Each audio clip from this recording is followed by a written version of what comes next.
We're being tortured. We're being killed. You are hazed by Allah. Allah will complete this religion and make it prevail.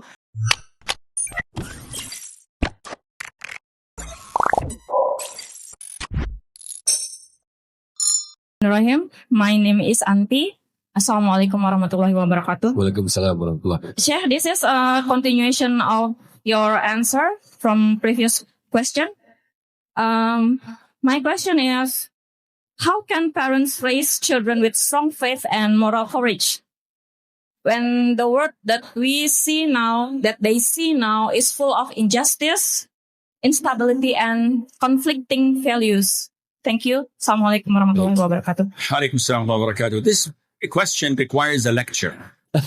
No, seriously. And it's okay, you raise your children by doing 1, 2, 3, 4. No, it's not like that. Also, the question had an embedded remark. The world is filled with injustice and inequality and this. So I have to address this. And that would require another lecture. So first of all, it all depends on how you look. Usually they bring me a glass of coffee, in podcasts, but budget reasons. So I would have held the coffee and said, this is half full or half empty. Is it the same cup? Yes. It is. Yeah. It depends on how you see it.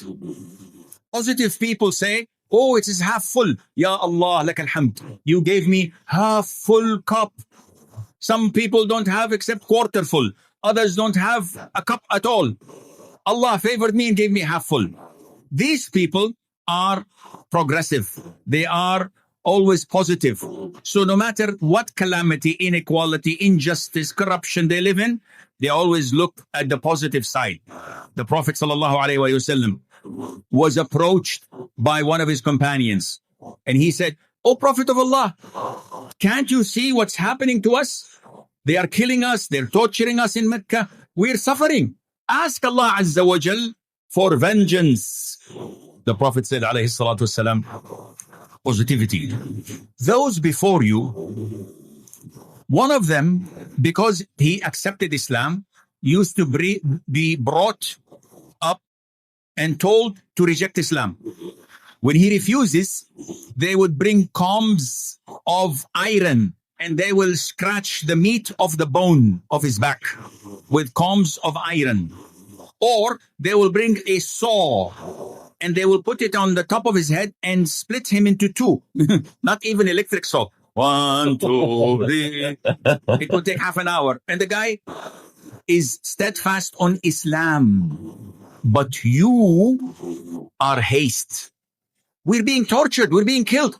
You are hazed by Allah. Allah will complete this religion and make it prevail until the traveler will travel from Mecca to Yemen and does not fear anything except Allah and the wolf.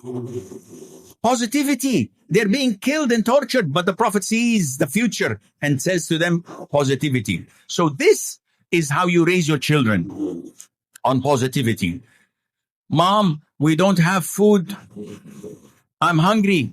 Look, my son, we have water. Other people in Gaza can't even have drinkable water. We're having a roof. Alhamdulillah, Allah has given us so much. Positivity. Now, how to raise our children? Other than positivity, you raise them on the Qur'an and the Sunnah. If you learn the Seerah of the Prophet ﷺ and make it in your DNA, make it in your bloodstream, every incident that passes by in your life, you will find a reflection in the Seerah and how the Prophet dealt with it ﷺ, and you will be able to do that, inshallah.